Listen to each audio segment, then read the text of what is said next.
당신이 지금 이 목소리를 듣고 있는 것에는 이유가 있습니다. 오늘은 조금 무거운 이야기로 편지를 시작해야 할 것 같습니다. 지금 이 순간에도 교회 의자에 앉아 찬송을 부르고 설교에 고개를 끄덕이는 사람들 가운데 얼마나 많은 이들이 사실은 거짓을 품에 안은 채 조용히 잘못된 길로 걸어가고 있을까요? 그리스도의 몸 안으로 스며드는 기만은 소리내어 외치지 않습니다. 그것은 믿음을 대놓고 부정하지 않으면서도 안개처럼 서서히 신앙의 모양을 바꾸어 놓습니다. 오늘날 우리의 신학은 성경보다 스크린 위의 이야기들, 영화와 드라마와 유행하는 이미지들에 의해 더 많이 빚어지고 있는지도 모릅니다. 단테의 상상력, 중세 화가들의 붓, 만화 속 우스꽝스러운 캐릭터들, 우리는 이런 것들을 무심코 흡수해 왔습니다. 그리고 어느새 그 환상들이 영원한 운명에 관한 하나님의 계시를 밀어내고 그 자리를 차지하도록 내버려 두었습니다. 저는 여러분에게 근거 없는 공포나 감정적 두려움을 심으려는 것이 아닙니다. 두려움 자체는 아무도 구원할 수 없습니다. 그러나 벌거벗은 진실, 있는 그대로의 명료함은 삶과 죽음을 가르는 영적 긴박함을 우리 안에 일으킵니다. 왜 이것이 그토록 중요할까요? 지옥에 대한 우리의 이해는 구원에 대한 이해와 뿌리부터 얽혀 있기 때문입니다. 병명을 잘못 짚으면 아무리 좋은 처방도 소용이 없는 법이지요. 지옥에 관한 거짓말은 가짜 안정감을 낳습니다. 이곳에서의 삶이 영혼 속에 아무런 메아리도 남기지 않는 것처럼 살게 만드는 영적 무감각 말입니다. 솔로몬은 잠언에서 일찍이 경고했습니다. 사람이 보기에 바른 길이 있으나 그 끝은 결국 죽음이라고 말입니다. 선한 의도, 따뜻한 감정, 문화적으로 물든 종교심, 이런 것들은 결코 성경의 진리를 대신할 수 없습니다. 진실을 알 수 있음에도 알려 하지 않는 것은 순진함이 아니라 태만입니다. 어려운 진리가 불편하다는 이유로 가볍고 다이어트된 복음을 택하는 이들이 많습니다. 바울은 디모데에게 이렇게 경고했습니다. 때가 이르면 사람들이 바른 교훈을 참지 못하고 귀가 가려워 자기 욕심에 맞는 스승들을 자꾸만 끌어모을 것이라고 말입니다. 우리는 사랑이 정의 없이도 모든 것을 이기고 선택과 상관없이 모두가 결국 행복한 결말을 맞으리라는 이야기를 듣고 싶어 합니다. 그러나 저는 언젠가 이렇게 말한 적이 있습니다. 악마는 사람들이 자신을 믿든 안 믿든 개의치 않는다고 말입니다.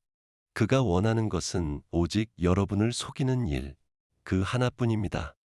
저는 스크루테이프의 편지에서 인간이 악마에 대해 저지르는 두 가지 대조적이면서도 똑같이 위험한 오류를 지적한 바 있습니다. 하나는 그의 존재 자체를 부정하는 것이고 다른 하나는 그에게 병적으로 지나친 관심을 쏟는 것입니다. 원수는 이 둘 중 어느 쪽이든 상관없이 기뻐합니다. 유물론자도 신비주의에 빠진 자도 그에게는 똑같이 반가운 손님이니까요. 오늘 우리가 밝혀야 할 첫 번째 거짓말은 바로 이 불신과 환상이 겹치는 지점에서 태어납니다. 먼저 존재하지 않는 옥좌 이야기를 해봅시다. 눈을 감고 사탄과 지옥을 떠올려 보십시오. 대부분의 사람들 머릿속에는 이미 정해진 그림이 있습니다. 뿔이 돋고 삼지창을 든 붉은 형상이 불타는 왕좌에 앉아 자기 부하 악마들이 길 잃은 영혼들을 고문하는 모습을 보며 광기 어린 웃음을 짓는 장면 말입니다. 그는 지하 세계의 군주이자 공포의 왕국을 통치하는 자로 그려집니다. 그러나 벗이여, 이 그림은 강렬하고 극적이지만 완전히 거짓입니다. 이것은 성경보다 르네상스 문학에 훨씬 더 큰 빚을 지고 있습니다.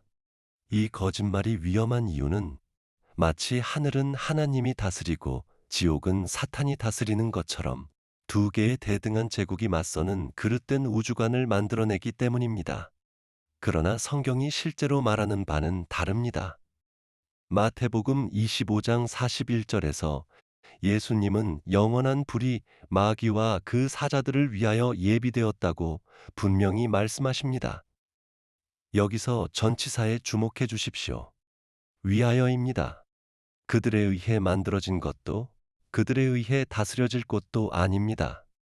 지옥은 사탄의 궁전이 아니라 그의 감옥이며 그를 향한 선고입니다. 요한계시록 20장은 마귀가 불과 유황못에 던져질 것이라 말합니다. 왕좌에 던지는 것이 아니라 죄인을 감옥에 던지는 것입니다. 베드로 역시 하나님이 범죄한 천사들을 용서치 않으시고 지옥에 던져 흑암의 구덩이에 가두셨다고 우리에게 상기시킵니다. 성경적 진실은 이것입니다. 사탄은 지옥의 문지기가 아니라 지옥에서 가장 비참하고 가장 고통받는 존재가 될 것입니다. 그의 손에는 삼지창이 없을 것입니다. 그는 어떤 권세도 권위도 없이 영원한 고통 속에 놓일 뿐입니다. 그렇다면 그가 지금 지하의 왕국을 다스리는 것이 아니라면 그는 지금 어디에 있을까요? 바로 이 물음이 우리를 깨어있게 해야 합니다. 성경은 사탄이 지금 이 땅과 공중의 영역에서 활동하고 있다고 거듭 말합니다. 베드로는 근신하고 깨어있으라고 경고합니다. 우리 대적 마귀가 우는 사자처럼 두루 다니며 삼킬 자를 찾고 있기 때문입니다. 바울은 에베소서에서 그를 공중의 권세에 잡은 자라 부르고 예수님 스스로도 요한복음 12장에서 그를 이 세상의 임금이라 지칭하셨습니다. 그는 지금 여기서 싸우고 있습니다. 우리의 문화 속으로, 우리의 생각 속으로, 심지어 교회 안으로까지 스며듭니다. 요한계시록이 말하듯 그는 자기 때가 얼마 남지 않았음을 알고 있기 때문입니다. 지옥은 그의 미래의 운명이며 그를 기다리는 감옥입니다. 그러기에 그는 그 문이 닫히기 전에 하나님의 창조물을 최대한 많이 끌고 가려고 필사적입니다. 이 진리가 우리 일상에 던지는 함의는 결코 가볍지 않습니다. 만약 우리가 그를 저 아래 불의 왕국에 안전하게 갇혀 있는 존재로만 여긴다면 우리는 경계를 늦추고 맙니다.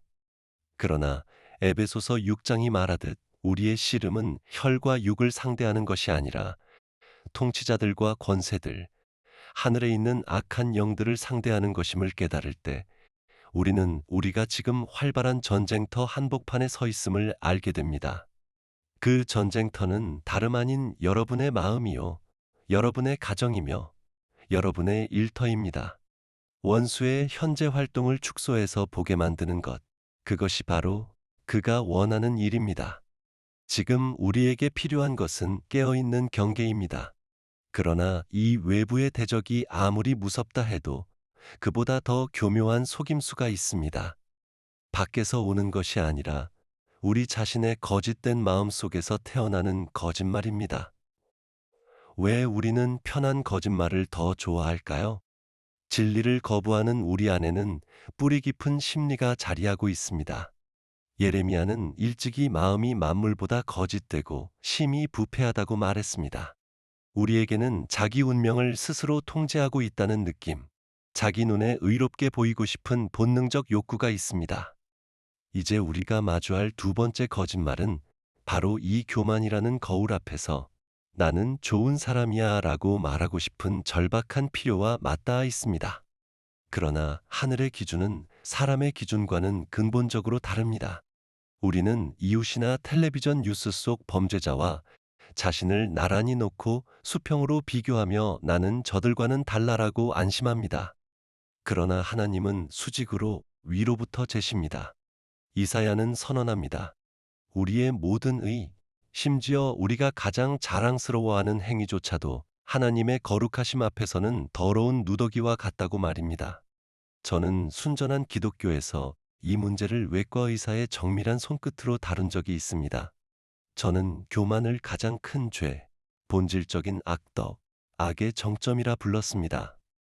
악마를 악마이게 만든 것이 바로 교만이었습니다. 교만은 그 자체로 하나님을 거스르는 사고방식입니다. 가장 위험한 교만은 부와 권력을 가진 자의 오만이 아닙니다. 도덕적 교만, 곧 나는 이미 충분히 선하다는 그 조용한 믿음입니다. 저는 이렇게 쓴 적이 있습니다. 자신의 품위와 존경받을 만함에 기대는 선한 사람이 자신에게 도움이 절실히 필요함을 아는 비참한 죄인보다 오히려 하나님 나라에서 더 멀리 있을 수 있다고 말입니다.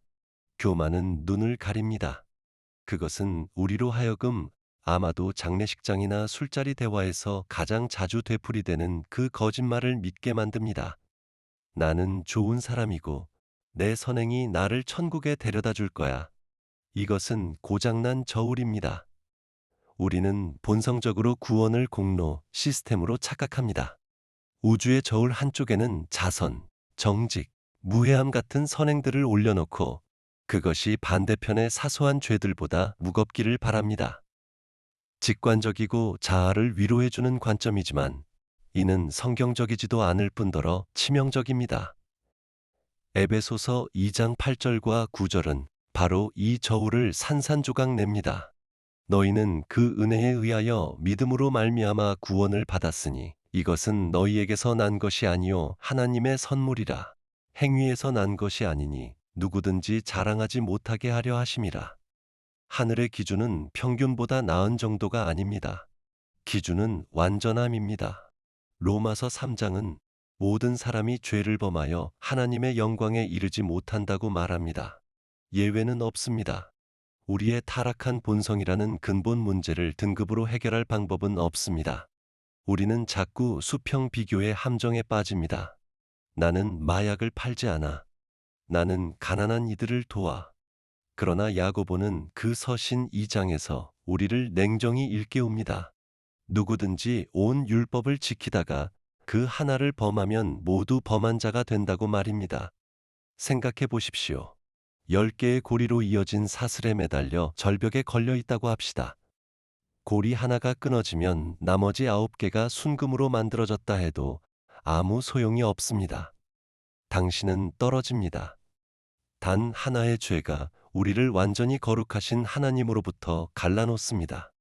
맑은 물이 가득 찬 도자기 잔에 단 한 방울의 독이 떨어지면 잔 전체가 오염되는 것처럼 말입니다.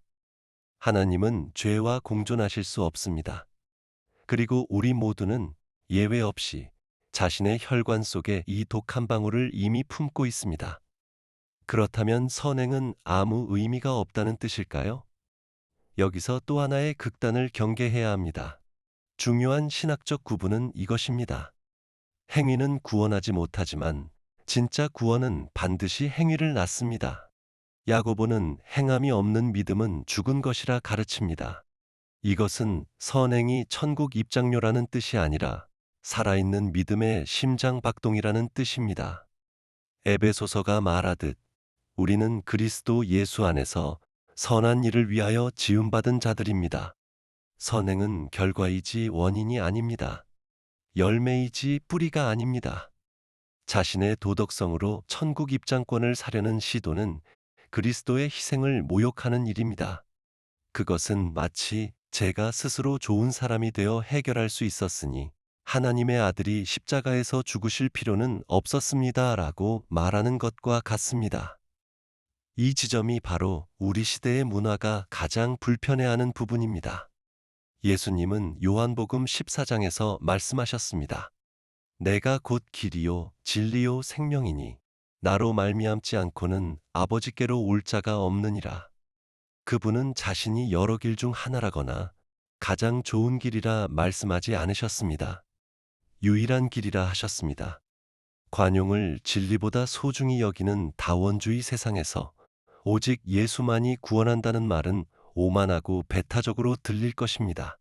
그러나 진리란 본래 배타적인 것입니다. 특정한 병에 듣는 약이 있다면 다른 약은 효과가 없다고 말하는 것은 편협함이 아니라 정직한 의학적 사실일 뿐입니다.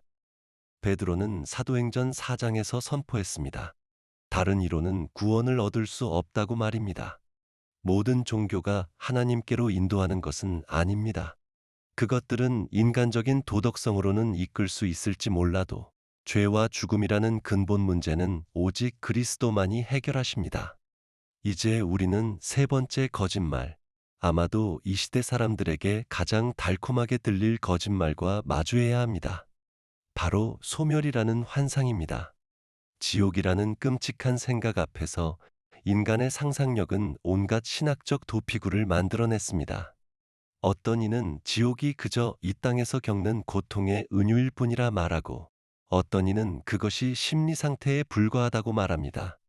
또 다른 이들은 소멸론을 받아들여 악인의 영혼은 마치 꺼지는 전구처럼 그저 존재하기를 멈춘다고 믿습니다.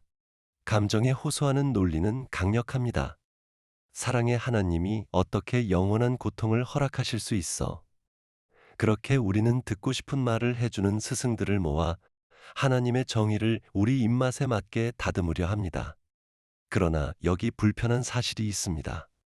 사랑이 사람의 몸을 입으신 분, 하나님의 자비 그 자체이신 예수 그리스도께서 성경의 그 누구보다 지옥에 대해 더 많이 말씀하셨다는 사실입니다. 그분은 천국보다 지옥에 대해 더 자주 언급하셨습니다. 마태복음 10장에서 그분은 몸과 영혼을 능히 지옥에 멸하실 수 있는 일을 두려워하라 말씀하십니다. 마가복음 9장에서는 구더기도 죽지 않고 불도 꺼지지 않는 그 참혹한 곳에 대한 묘사를 3번이나 되풀이하십니다. 부자와 나사로의 비유에서는 의식이 또렷한 되돌릴 수 없는 고통을 그려내십니다. 우리를 위해 죽기까지 사랑하신 그분이 그토록 진지하게 경고하셨다면 우리가 무엇이기에 그분의 말씀을 편집하려 하겠습니까? 지옥이 그저 은유이거나 소멸에 불과하다면 예수님의 경고는 과장되고 불필요한 공포조성이었을 것입니다. 하지만 그분은 진리 그 자체이십니다. 저는 천국과 지옥의 이혼에서 하나님의 사랑과 지옥의 실제를 조화시키려는 시도를 담아낸 바 있습니다. 저는 그 책에서 지옥의 문은 안에서 잠겨 있다고 썼습니다. 이것이 무슨 뜻이겠습니까? 지옥은 하나님이 천국에 가고 싶어 하는 이들을 억지로 던져 넣는 수용소가 아닙니다. 지옥은 평생에 걸쳐 하나님을 거부해온 선택들이 마침내 도달한 정점입니다.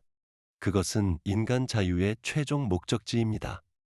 하나님은 자유의지를 너무나 존중하시기에 피조물이 영원토록 그분께 아니오라고 말할 권리조차 허락하십니다. 저는 결국 세상에는 두 부류의 사람만이 존재한다고 말한 적이 있습니다. 하나님께 당신의 뜻이 이루어지이다 말하는 사람들과 하나님께서 슬픔 속에 네 뜻대로 되리라 말씀하시는 사람들입니다. 지옥은 하나님 없는 인간 자율성의 마지막 기념비입니다. 사람은 결국 스스로 되고자 선택한 존재, 곧 자기중심적이고 모든 생명과 기쁨의 근원으로부터 스스로를 단절시킨 존재가 됩니다. 거기엔 회개도 없습니다. 하나님이 받아주지 않으셔서가 아니라 그 사람의 본성 자체가 이미 영구히 거부의 자세로 굳어져 버렸기 때문입니다. 성경은 이 상태의 영원함에 대해 분명합니다. 영생을 가리킬 때 쓰인 것과 똑같은 헬라어 단어가 영원한 형벌을 가리킬 때도 쓰입니다. 마태복음 25장에서 예수님은 두 운명 모두의 아이오니오스라는 같은 단어를 사용하십니다. 지적 정직함을 가진다면 같은 본문의 근거에 영원한 천국은 받아들이면서 영원한 지옥은 거부할 수 없습니다. 요한계시록은 세세토록 올라가는 고통의 연기를 말하고 다니엘은 부끄러움을 당하여 영원히 부끄러움 속에 놓일 부활을 말합니다. 지옥의 영원함은 무한하신 하나님을 모독한 죄의 무한한 무게와 그분 없이 살기로 한 인간의 선택이 지닌 영구성을 동시에 비추어 줍니다. 하지만 저는 여러분을 이 무거운 현실 속에 그대로 두고 편지를 끝맺고 싶지 않습니다. 여기 결정적인 이야기가 남아 있습니다. 그 자체는 구원이 아닙니다. 사탄이 지옥의 왕이 아님을 알고 행위가 구원하지 못함을 알고 지옥이 영원함을 안다 해도 여러분은 여전히 잃어버린 상태일 수 있습니다. 야고보는 귀신들도 믿고 떤다고 상기시킵니다. 평생 교회를 다니고 머릿속에 올바른 신학을 갖추고서도 그 위대한 날에 예수님께 내가 너희를 도무지 알지 못하노라는 말을 들을 수 있습니다. 문제는 정보가 아니라 변화입니다. 문제는 종교성이 아니라 거듭남입니다. 예수님은 존경받는 종교 지도자 니고데모에게 분명히 말씀하셨습니다. 사람이 거듭나지 아니하면 하나님의 나라를 볼 수 없느니라. 이것은 상투적인 신앙 용어가 아닙니다. 생명의 필수 조건입니다.